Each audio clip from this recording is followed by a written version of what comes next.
नमस्कार बच्चों, मैं मुकेश एक बार फिर से आपका स्वागत करता हूँ अपने YouTube channel MV science world में। तो हम कर रहे हैं क्लास 10th का चैप्टर 3 धातु और अधातु, जिसमें हम पढ़ रहे हैं धातुओं के रासायनिक गुणधर्म। भौतिक गुणधर्म पढ़ चुके हैं पीछे वाली क्लास में।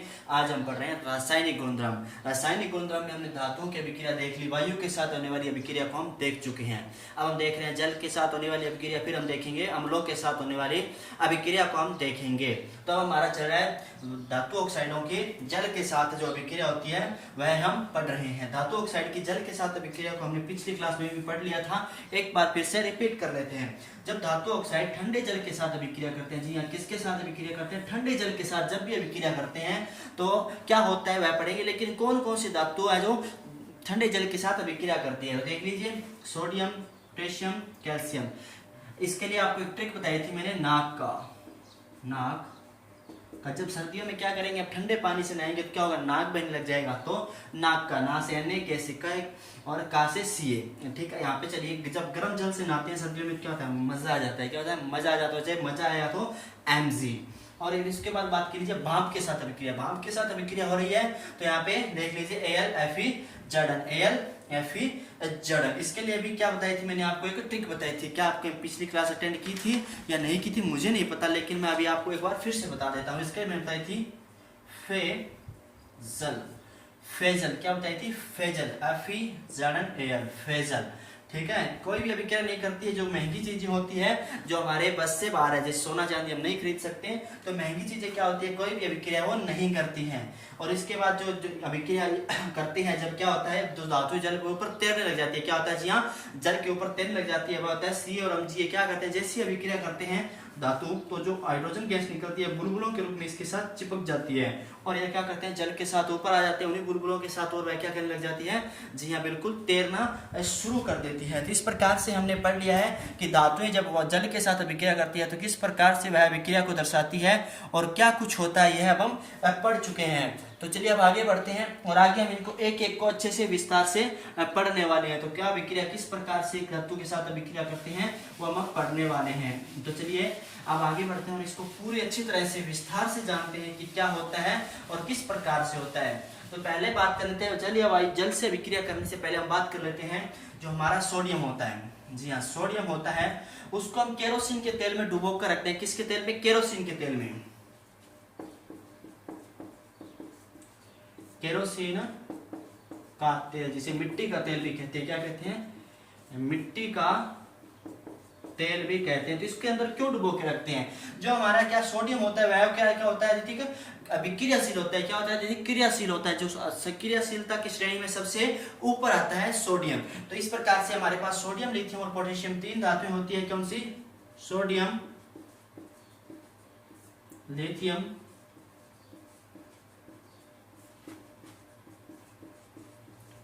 पोटेशियम, ये तीन धातुएं होती है। क्या होती है, ठीक, अभिक्रियाशील होती है। वायु के या पानी के संपर्क में आती है, क्या होती है, आग पकड़ लेती है, जल्दी से आग पकड़ लेती है। तो हम यहाँ पर बात कर रहे हैं, ये याद रखना आपको, ये पूछी जा सकती है सबसे अधिक क्रियाशील धातुओं के नाम लिखिए। तो सोडियम, लिथियम, पोटेशियम याद रखिएगा आप। यह भी एग्जाम में नंबर है वो एक के लिए क्वेश्चन पूछा जाने वाला है या पूछा जा सकता है, पूरी संभावना रहती है हर बार इसे पूछे जाने की। तो अब देख लीजिए, सोडियम है उसको केरोसिन के तेल में क्यों डुबो कर रखा जाता है, ताकि वह क्या ना आए, वायु के संपर्क में ना आए। वो क्या ना हो, वायु के संपर्क में ना आए। अगर वायु के संपर्क में नहीं आएगा तो उसे केरोसिन के तेल में रखते हैं, क्योंकि केरोसिन क्या होता है, कार्बनिक पदार्थ होता है। क्या होता है? कार्बनिक, जी हाँ, कार्बनिक पदार्थ होता है। इसके अंदर ना तो पानी की मात्रा पाई जाती है, ना ही इसके अंदर का ऑक्सीजन की मात्रा पाई जाती है। इसके अंदर किसी भी चीज की मात्रा नहीं पाई जाती, इसलिए इसको आग से बचाने के लिए, आग पकड़ने से बचाने के लिए क्या किया जाता है, इसको केरोसिन के तेल में डुबो कर वो रखा जाता है, ताकि यह जल या वायु से क्रिया न कर पाए। ये जानना आपके लिए आवश्यक था, वो मैंने बता दिया। अब आगे बढ़ते हैं और अपने टॉपिक को वापिस आते हैं कि किस प्रकार से जल से अभिक्रिया करते हैं। तो पहले देख लेते हैं ठंडे जल। पहले बात करेंगे हम ठंडे जल के साथ अभिक्रिया। ठंडे जल के साथ अभिक्रिया, तो अभी हमने पढ़ा था ठंडे जल के लिए, ठंडे, जब सर्दियों में आप ठंडे जल से नहाएंगे तो क्या होगा, नाक बहने लग जाएगा। क्या होगा, नाक है वो बहने लग जाएगा। यहाँ पर हम Na को ले लेते हैं, इसकी अभिक्रिया किसके साथ करवा लेते हैं, इसकी अभिक्रिया करवा देते हैं हम पानी के साथ। यहाँ पर पानी किस अवस्था में, ठंडा है, क्या है, ठंडा है, ठीक है। जल का सूत्र तो वही रहेगा, चाहे वह ठंडा हो, गर्म हो, गैस हो, कुछ भी हो, ठीक है। तो यहाँ पे चाहे बर्फ हो तो गैस जो जल का सूत्र है तो यही रहने वाला है। तो क्या बन लेता है, NaOH बना लेता है। क्या बना लेता है, NaOH बन जाता है और साथ में निकलती है हाइड्रोजन गैस और साथ में मुक्त होती है उष्मा। NaOH H2 और उष्मा का निर्माण है वो कर लेता है। तो इसे संतुलित कर लीजिए। हाइड्रोजन हमारे पास कितने हैं, यहाँ पे देखिए 2 है, यहाँ पे कितने हैं, 3 है। तो इसे संतुलित करने के लिए यहाँ पे क्या कर लीजिए, हाइड्रोजन को बढ़ा दीजिए। बढ़ाने के लिए क्या करेंगे, यहाँ पे आप 2 लगाएंगे तो हाइड्रोजन कितने हो गए, 4 हो गए। यहाँ पे 2 लगाने से हाइड्रोजन कितने हो गए, 4 हो गए। ऑक्सीजन कितनी हो गई, यहाँ पे भी 2 है और यहाँ पे कितनी है, 2 हो चुके हैं। अन्य कितना है, 1 है, यहाँ पे 2 है, तो यहाँ पे भी 2 लगा देते हैं। अभी के लिए आपको संतुलित करने आती होगी, मुझे लगता है जैसे आपने सीख ली होगी। अब हम बात कर लेते हैं 2 नंबर पे, गर्म जल के साथ विक्रिया करते हैं तो क्या होता है, गर्म जल के साथ अभिक्रिया।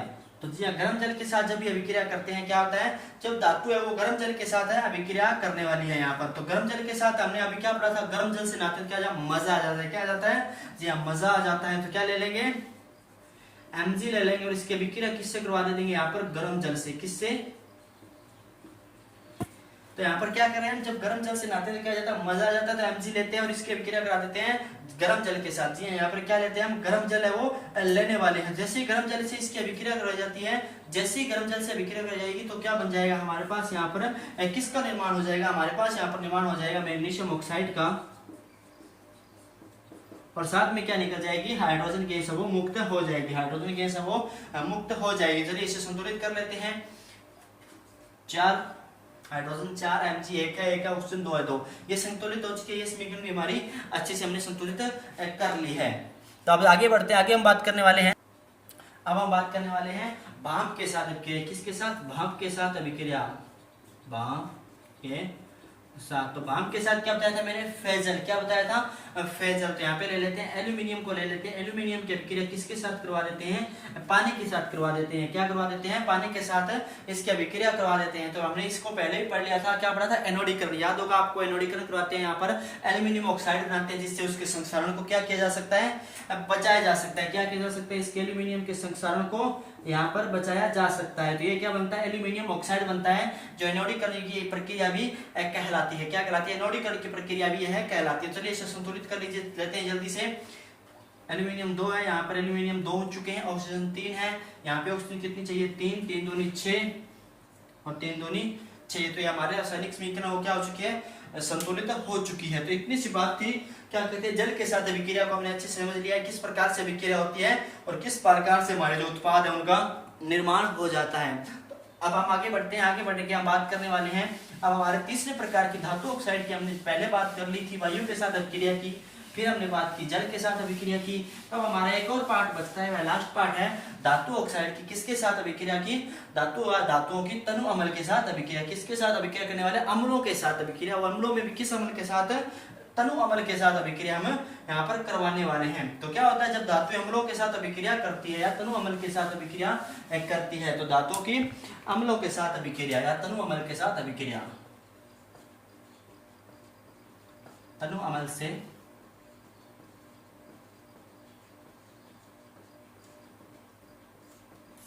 तो हम यहाँ पे क्या करने वाले हैं, जब अम्ल है वो धातु के साथ अभिक्रिया करके क्या बनाते हैं, H2 देते हैं। अम्ल है वो धातु के साथ अभिक्रिया करके क्या बनाते हैं, अम्ल होते हैं। वह धातु से जब भी अभिक्रिया करेंगे, किससे अभिक्रिया करेंगे, धातु से, तो क्या देंगे, जल देते हैं। क्या देते हैं, H2 गैस पे देते हैं। क्या देते हैं, H2 गैस का उत्सर्जन है वह कर देते हैं। किस गैस का उत्सर्जन करते हैं, हाइड्रोजन गैस का उत्सर्जन है वो करते हैं। हाइड्रोजन गैस का उत्सर्जन करते हैं। और साथ में क्या दे देते हैं, साथ में हमें दे देते हैं यहाँ पर लवण का निर्माण है वो हो जाता है। लवण का निर्माण है वो हो जाता है। और यह लवण क्या हो सकते हैं, जहरीले लवण भी हो सकते हैं। यहाँ पर किसका निर्माण हो जाता है, लवण का निर्माण भी हो जाता है। लवण का निर्माण होता है, हाइड्रोजन गैस है वो क्या हो जाती है, मुक्त हो जाती है, मुक्त हो जाती है। तो यही कारण है कि जो खट्टे पदार्थ हैं उनको क्या नहीं रखते चाहिए, धातु के बर्तन में नहीं रखना चाहिए। खट्टे पदार्थों क्या कहते हैं, धातु के बर्तन में नहीं रखा जाता है। आपने देखा होगा दही को कभी भी किसी भी धातु के बर्तन में नहीं रखा जाता है। धातु के बर्तन में क्यों नहीं रखा जाता है, क्योंकि वह विषैले है, जो विषैले प्रकार का लवण देंगे और लवण देने के कारण क्या हो सकते हैं, उससे बीमार भी हो सकते हैं। तो चलिए देख लेते हैं, मैग्नीशियम को ले लेते हैं, हम Mg को ले लेते हैं, इसकी अभिक्रिया किसके साथ करवा देते हैं, अम्ल अमल के साथ करवा देते हैं, HCl के साथ हम यहाँ पर अभिक्रिया वो करवा देते हैं। जब भी इसकी अभिक्रिया HCl के साथ करवाएंगे तो क्या बनेगा, एक लवण बनेगा MgCl2 और साथ में क्या निकल जाएगी, हाइड्रोजन गैस है वो मुक्त हो जाएगी। क्या हो जाएगी, हाइड्रोजन गैस है वो मुक्त हो जाएगी। उसी प्रकार से जिंक को ले लेते हैं, जिंक की अभिक्रिया करवाते हैं हम HCl के साथ। जिंक की अभिक्रिया किसके साथ करवा लेते हैं, यहाँ पर HCl सल्फ्यूरिक अम्ल के साथ करवा लेते हैं। एक बार फिर से थोड़ा सा अम्ल को बदल लेते हैं, सल्फ्यूरिक अम्ल के साथ इसकी अभिक्रिया को हम करवा लेते हैं और जिंक सल्फेट बन जाता है। क्या बन जाता है, जिंक सल्फेट और हाइड्रोजन गैस वो यहाँ पर मुक्त हो जाती है। हाइड्रोजन गैस यहाँ पर क्या हो जाती है, मुक्त हो जाती है। कुछ धातुएं क्या करती है, तनु अम्ल के साथ अभिक्रिया नहीं करती है। कुछ धातुएं क्या करती है, तनु अम्ल के साथ अभिक्रिया नहीं करती है। वही धातुएं होगी यहाँ पर भी जो पहले हम पढ़ चुके हैं। कुछ महंगी धातुएं वो तनु अम्ल के साथ अभिक्रिया नहीं करती है। तो कुछ धातुएं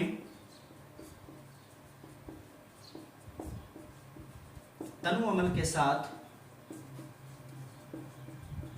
अभिक्रिया नहीं करती है।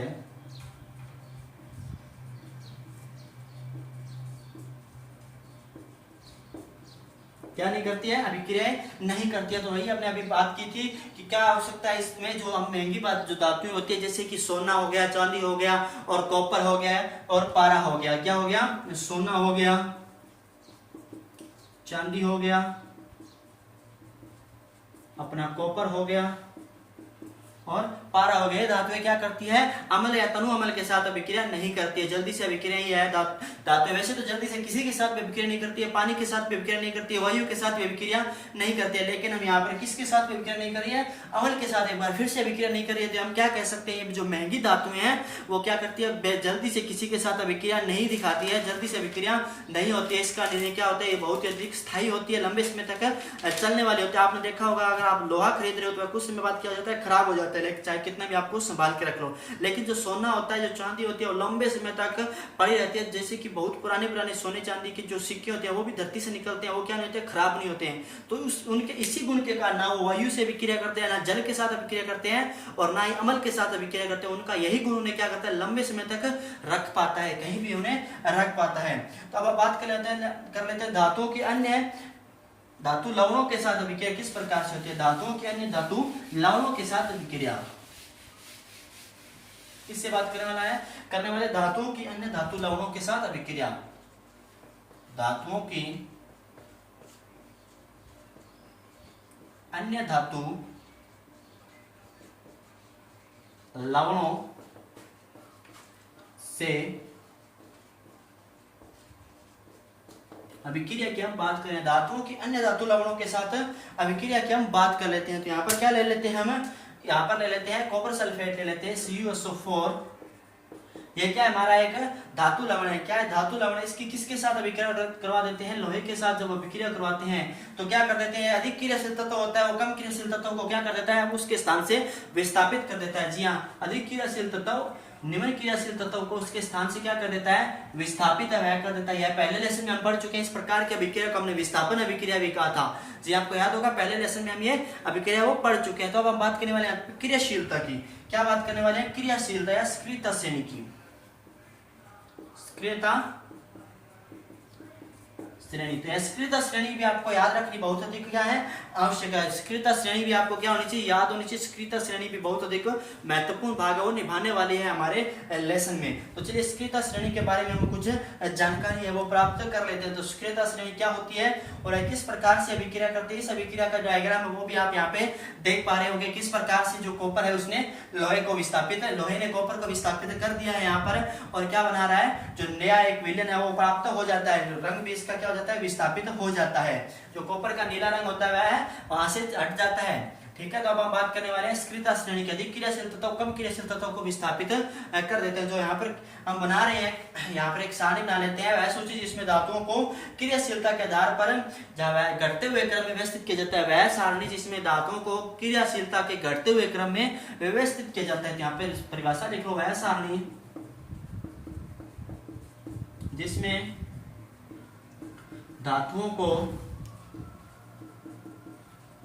घटते हुए क्रियाशीलता के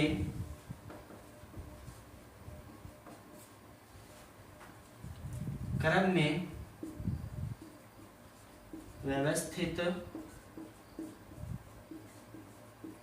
किया जाता है। किस में व्यवस्थित किया जाता है? धातुओं के घटते हुए क्रियाशीलता के क्रम में व्यवस्थित किया जाता है। जिसकी एक मैंने आपको ट्रिक पहले ही बताई थी और एक बार फिर से बता देता हूं। काना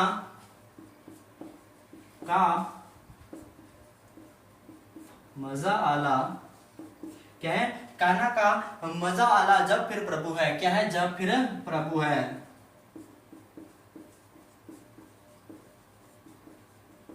काना का मजा आला जब फिर प्रभु है। छापा, क्या है? छापा। छापा को यार ऐसे ना लिख करके, हम छापा को इस प्रकार से ना लिख करके, इसकी जो CHA छा और पा PA छापा, CHA PA छापा। ये तरीका आपको क्रियाशीलता के जो क्रम है इसके घटते हुए क्रम में व्यवस्थित करने में सहायता है वो करने वाली है। तो चलिए देख लेते हैं। काना, क्या है? काना का मजा आला जब फिर प्रभु है। काना का मजा आला जब फिर क्या है? प्रभु है। यहां पे लिख लिया छापा CHAPA छापा। तो यहां पे देख लीजिए का, काना के का से क्या हो जाएगा? के ना से Na। काना का, काना का मजा आला, आ रहा ना मजा? काना का मजा आला जब फिर, क्या है? जब फिर प्रभु है। काना का मजा आला जब फिर प्रभु है। तो बन गई यहाँ पे अच्छी सी ट्रिक। काना का मजा आला जब फिर प्रभु है। अब छापा है तो छापा से AGIU PB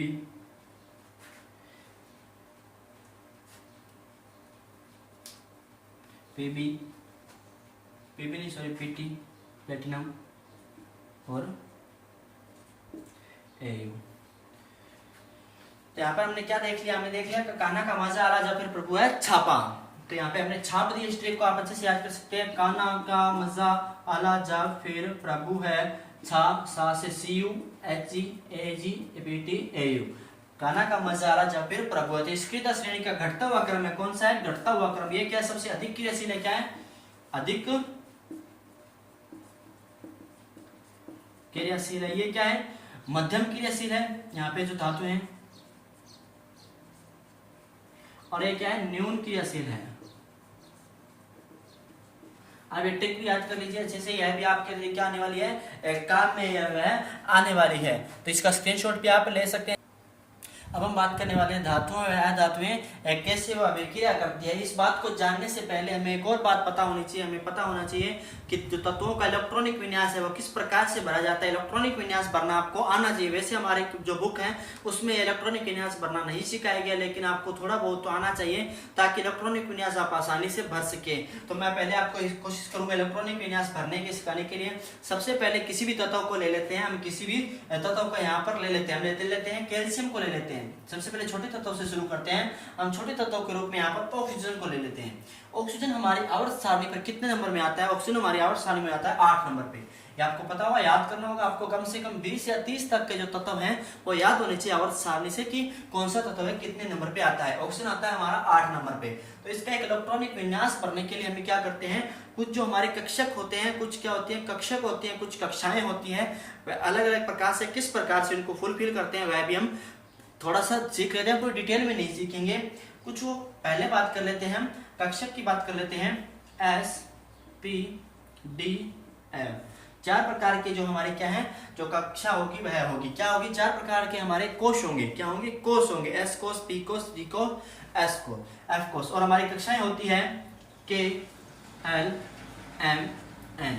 K L M N ये क्या होती है? हमारी कक्षाएं होती है। जैसे कोई भी इलेक्ट्रॉन है उसके चारों तरफ क्या, कोई भी नाभिक का उसके चारों तरफ क्या लगाते हैं? इलेक्ट्रॉन है वो चक्कर लगाते रहते हैं। वह अपनी निश्चित कक्षा में चक्कर लगाते हैं। तो इस प्रकार से क्या होती है? जैसे हम ले लिया सोडियम, तो उसके जो इलेक्ट्रॉन है वो एक निश्चित कक्षा में क्या लगाते रहते हैं? चक्कर लगाते रहते हैं। ऑक्सीजन का जो इसका केंद्र होता है इसके चारों ओर एक निश्चित कक्षा में चक्कर लगाते हैं। तो पहले हम इलेक्ट्रॉनिक विन्यास भरना सीख लेते हैं, किस प्रकार से इलेक्ट्रॉनिक विन्यास है वो भरा जाता है। सबसे पहले इस प्रकार से यहाँ पे आप ध्यान दीजिएगा थोड़ा सा, 1s 2s 3s 4s 5s 6s। आपके एग्जाम में 30 से ज्यादा नहीं आएगी तो आपको ज्यादा याद करने की आवश्यकता है वो नहीं होने वाली है। यहाँ से 2 से शुरू करेंगे, फिर 2p 3p 4p 5p 6p। अब इसके बाद क्या आता है, D, तो D 3 से स्टार्ट होगा, 3D 4D 5D 6D। F आता है तब 4 से स्टार्ट होगा, 4F 5F 6F। इतने अभी बहुत होंगे हमें। तो अब देखिए किस प्रकार से कक्षक वो भरे जाएंगे, कक्षकों में जो इलेक्ट्रॉन है वो किस प्रकार से जो भरे हैं वो जाते हैं। तो यहाँ पे देखिए इस प्रकार से हमें क्या लगा लेनी है, जो रेखाएं हैं वह लगा लेनी है।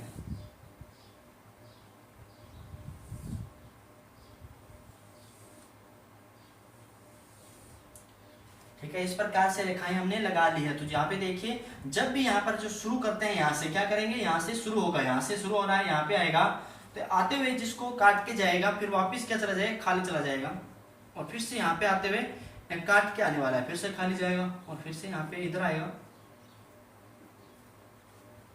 तीर द्वारा इसकी दिशा भी दर्शा दीजिए आप। देखिए यहाँ से क्या हो रहा है, खाली, फिर से काट दीजिए। तो यहाँ पे देखिए सबसे पहले क्या आ रहा है, 1s, ठीक है। उसके बाद देखिए 2s, 2s के बाद क्या आ रहा है, 2p, क्या आ रहा है, 2p। उसके बाद देखिए 3s और 3p, 3s 3p। उसके बाद देखिए 4s 3d, 3d के बाद 4p, 4p के बाद 5s। इस प्रकार से जो कोई भी तत्व है उसके इलेक्ट्रॉनिक विन्यास भरा जाता है। क्या भरा जाता है, इलेक्ट्रॉनिक विन्यास है वह भरा जाता है। तो यहाँ पे हम देख ले इलेक्ट्रॉनिक विन्यास किस प्रकार से भरा जाता है। तो अब हम बात कर लेते हैं, आगे बढ़ते हैं, थोड़ी सी आगे बढ़ के हम देख लेते हैं कि जो हमारा, आप ये बात याद रखिए, जो एस कक्षक है उसमें 2 इलेक्ट्रॉन भरे जाएंगे। कितने, एस में सिर्फ और सिर्फ 2 इलेक्ट्रॉन भरे जाते हैं। उसके बाद आता है पी कक्षक, पी कक्षक के अंदर हम भर सकते हैं कितने, 6 इलेक्ट्रॉन है वह भर सकते हैं। कितने भर सकते हैं, 6 इलेक्ट्रॉन हम यहाँ पर भर सकते हैं। और उसके बाद में आता है डी कक्षक हमारा, डी कक्षक के अंदर हम 10 इलेक्ट्रॉन भर सकते हैं। कितने इलेक्ट्रॉन भर सकते हैं, 10 इलेक्ट्रॉन भर सकते हैं। और आपको अंदर 14 इलेक्ट्रॉन हम भर सकते हैं। ये आपको ज्यादा याद रखने की आवश्यकता नहीं है, आपको बाद में बता देंगे, ये कोई दिक्कत वाली बात है वो होती नहीं है। आपको इतना याद रखना चाहिए क्या इसका क्रम होता है, आप इसको रट भी सकते हैं, इससे ज्यादा आपके नहीं आएगा। तो चलिए अब शुरू करते हैं और हम जानते हैं धातु व अधातु कैसे अभिक्रिया करते हैं। इस बार टॉपिक पर हम फिर से लौट चलते हैं अपने, ये ताकि आपका थोड़ा सा सिलेबस से बाहर था, लेकिन आपको इसकी आवश्यकता पड़ने वाली है चैप्टर के अंदर, इसलिए मैंने आपको बता दिया है। तो हम बात कर लेते हैं धातुओं की, जो अधातु से अभिक्रिया होती है। सबसे पहले हम धातु लेंगे, एक अधातु लेंगे। क्या लेने वाले, धातु, और एक लेने वाले हैं अधातु। तो धातु के रूप में हम सबसे पहले ले लेते हैं किसे, सोडियम को ले लेते हैं। किसे, सोडियम को ले लेते हैं। सोडियम का प्रतीक क्या होता है, Na, परमाणु क्रमांक क्या होता है, 11। और अधातु में ले लेते हैं हम क्लोरीन को। किसको ले लेते हैं, क्लोरीन को। ये क्या इसका, इसका प्रतीक आ गया। क्लोरीन कितने नंबर पे आता है, या क्लोरीन है वो किस नंबर पे आता है, तो क्लोरीन आता है हमारे पास 17 नंबर पे। कितने नंबर पे, 17 नंबर इसका परमाणु क्रमांक है। तो इतना आपने पता लगा लिया, इनके परमाणु क्रमांक लिखे, इलेक्ट्रॉनिक विन्यास भरना है। अभी आपको बताया था ना, 1s2 2s2 2p। यहाँ पे देख कितने हैं, 11 हैं। तो कितने भर चुके हैं, 4 तो भर चुके हैं, पीछे कितने बच रहे हैं, तो 11 में से 4 गए, कितने बचे, 11 में से 4 गए, 7 बचते हैं, या क्या बचते हैं, 7 बचते हैं। तो 2p 6 3s 1, कितने हो गए लीजिए, 2 4 4 से 10 और 1 11। इसी प्रकार से क्लोरीन का भरते हैं, 2s2 1s2 2p 6 3s2 और 3p, देखिए 2 4 4 और 6 10 10 और 2 12 12 13 14 15 16 17। तो कितने आएंगे पी के अंदर, यहाँ पे हमारे पास आ जाएंगे 5 इलेक्ट्रॉन। कितने इलेक्ट्रॉन बच जाएंगे, 5। इनसे आप जोड़ भी सकते हैं, इस प्रकार लिख लीजिए आप इसको कि 2 8 5, पहले कक्षक में 2 फिर 8 फिर 5। हमारे क्या कहता है, अष्टक का नियम कहता है कि आपका जो लास्ट का जो कोष है वो पूर्णतः भरा हुआ होना चाहिए, तभी क्या होगा, वो एक स्थायी बन जाएगा। तो स्थायी तत्व बनाने के लिए क्या होना चाहिए, जो लास्ट का जो कोष है वो भरा हुआ होना चाहिए। सोडियम का देख लीजिए 2 6 और 1 है, तो लास्ट की कोष में 1 है, जैसे कि क्या है, एक को 6 कर पाएगा, ये एक को 6 नहीं कर सकता, लेकिन एक को अगर निकाल दे तो यहाँ पे क्या हो जाएगा, 6 बच जाएंगे। एक को 6 करना मुश्किल, लेकिन अगर एक को हटा दे तो लास्ट कोष में क्या होगा, अष्टक है वो पूरा हो जाएगा। तो इसलिए क्या करेगा, 8 है यहाँ पे। तो अब देखिए 8 पूरे हो जाएंगे इस कक्षक में, तो इसको एक को हटाएगा, एक हटाएगा तो किसको दे देगा, क्लोरीन को देगा, और यहाँ पे इसकी कितनी हो जाएंगे, यहाँ पे 6 इलेक्ट्रॉन है वो हो जाएंगे। कितने हो जाएंगे, 6 यहाँ पर पूरे हो जाएंगे, सॉरी 6 नहीं होंगे, यहाँ पे हो जाएंगे 6 7 तो अभी हैं, एक आने पे 8 पूरे हो जाएंगे। एक आने पे क्या होगा, यहाँ पे 8 पूरे हैं वो हो जाने वाले हैं। तो चलिए इसकी जो संरचना है वह देख लेते हैं। बाहरी कक्षक में यहाँ पे क्या लिख सकते हैं, 1 इलेक्ट्रॉन है इसके बाहरी कक्षक में,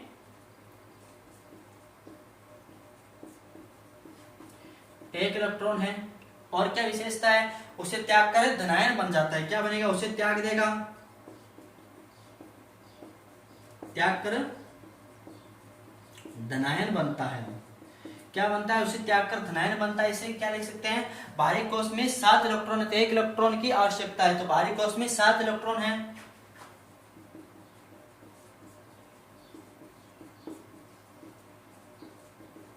बाहरी कोष में कितने इलेक्ट्रॉन है, बाहरी कोष में 7 इलेक्ट्रॉन है, और यह इलेक्ट्रॉन लेकर के क्या करेगा, ऋणायन बन जाएगा। इलेक्ट्रॉन ग्रहण करके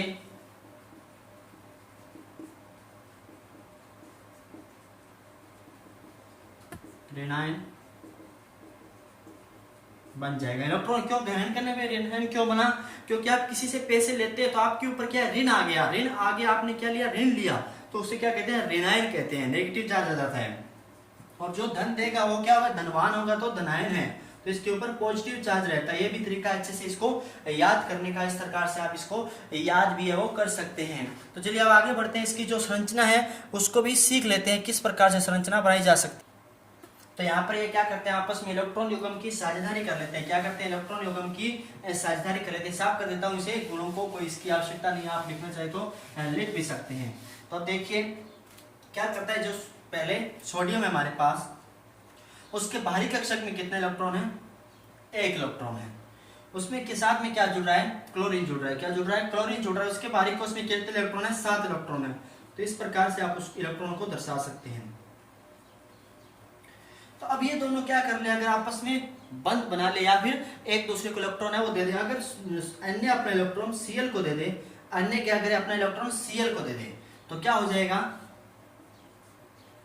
अन्य ने 1 इलेक्ट्रॉन दिया है तो इसके ऊपर क्या चार्ज आ जाएगा, ऋणायन चार्ज है वो आ जाएगा। लेकिन यहाँ पे देखिए Cl ने क्या किया, इलेक्ट्रॉन है वो ग्रहण किया, तो इसके ऊपर धनायन चार्ज आ गया, इसके ऊपर क्या आ जाएगा, ऋणायन चार्ज है वो आ जाएगा। क्या आ जाएगा, ऋणायन चार्ज है वो आ जाएगा। तो इस प्रकार से आप इसको क्या कर सकते हैं, इलेक्ट्रॉन की युग्म की साझेदारी को भी चित्र द्वारा दर्शा सकते हैं। एग्जाम में पूछा जा सकता है कि अन्य व Cl के इलेक्ट्रॉन युग्म की साझेदारी को दर्शाइए, तो आपको इस प्रकार से बना करके इलेक्ट्रॉन युग्म की साझेदारी को आपको दर्शाना है। अच्छे से इस प्रकार से बनाएंगे और फिर यहाँ पर एग्जाम में दर्शाएंगे, ना कि ये सिर्फ इतना लिख कर आ जाएंगे, ये भी आपका गलत होगा। तो यहाँ पे प्रश्न पूछा जा सकता है कि सोडियम का इलेक्ट्रॉनिक विन्यास लिखिए, क्लोरीन का इलेक्ट्रॉनिक विन्यास लिखिए, किसी भी तत्व का, कार्बन का इलेक्ट्रॉनिक विन्यास लिखिए। तो मुझे लगता है अगर मैं कहूँ कि कार्बन का इलेक्ट्रॉनिक विन्यास लिखिए, प्रश्न पूछा जाए आपके एग्जाम में कि कार्बन का इलेक्ट्रॉनिक विन्यास लिखिए, तो क्या करेंगे, कार्बन सबसे पहले क्या लिखेंगे, कार्बन। कार्बन का इलेक्ट्रॉनिक परमाणु संख्या कितनी होती है, 6 होती है। लिख लीजिए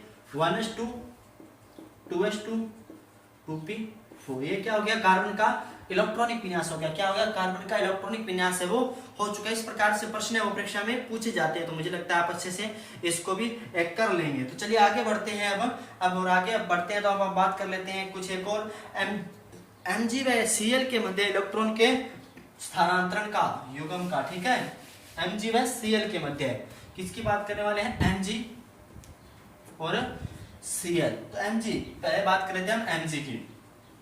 Mg का जो परमाणु क्रमांक होता है वह क्या होता है, Mg का परमाणु क्रमांक होता है 12। कितना होता है, Mg का परमाणु क्रमांक होता है 12 परमाणु क्रमांक है। तो इसका पहले क्या लिख लेते हैं, इलेक्ट्रॉनिक विन्यास हम वो लिख लेते हैं। इलेक्ट्रॉनिक विन्यास लिख लेते हैं 1s2 2s2 2p6 3s2। तो पहले कोष में 2 इलेक्ट्रॉन पूरे हैं, दूसरे में 8 पूरे हैं और तीसरे कोष में 2 इलेक्ट्रॉन आ रहे हैं। कितने इलेक्ट्रॉन आ रहे हैं हमारे पास? तीसरे कोष में सिर्फ 2 इलेक्ट्रॉन बच रहे हैं। यहाँ पे देख लीजिए, क्लोरीन का लिख लेते हैं, क्लोरीन का इलेक्ट्रॉनिक विन्यास लिख लेते हैं। सबसे पहले क्लोरीन आपको पता है 17 नंबर पे आती है, कोई इसकी बात ही नहीं है। तो अभी हमने लिखा था 1s2 2s2 2p6 3s2 और 3p5। यहाँ पे हम क्लोरीन का इलेक्ट्रॉनिक विन्यास भी लिख चुके हैं। यहाँ पे पहले कोष में 2 इलेक्ट्रॉन, दूसरे में 8 इलेक्ट्रॉन, तीसरे में 7 इलेक्ट्रॉन थे। यहाँ पे तो क्या जो हमारा Mg है उसके पास 2 इलेक्ट्रॉन अधिक है, लेकिन क्लोरीन के पास एक ही व्यवस्था है। अगर 2 क्लोरीन हो जाए तो क्या करें यहाँ पे? तो यहाँ पे देखिए, लिखिए Mg प्लस में क्या कर रहा है? क्लोरीन। क्लोरीन कितनी क्लोरीन हमारे पास? 2 क्लोरीन ले लेते हैं।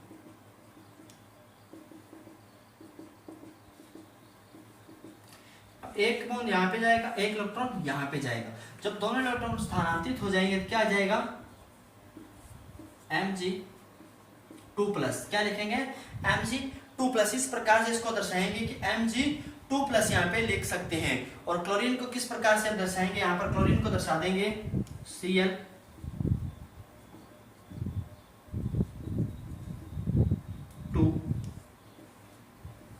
माइनस। ठीक है, सीधा माइनस भी दर्शा सकते हो क्योंकि यहाँ पर क्लोरीन कितनी, यहाँ पर 2 ली है। तो जो प्रोडक्ट बनता है यहाँ पर क्या बनता है? MgCl2।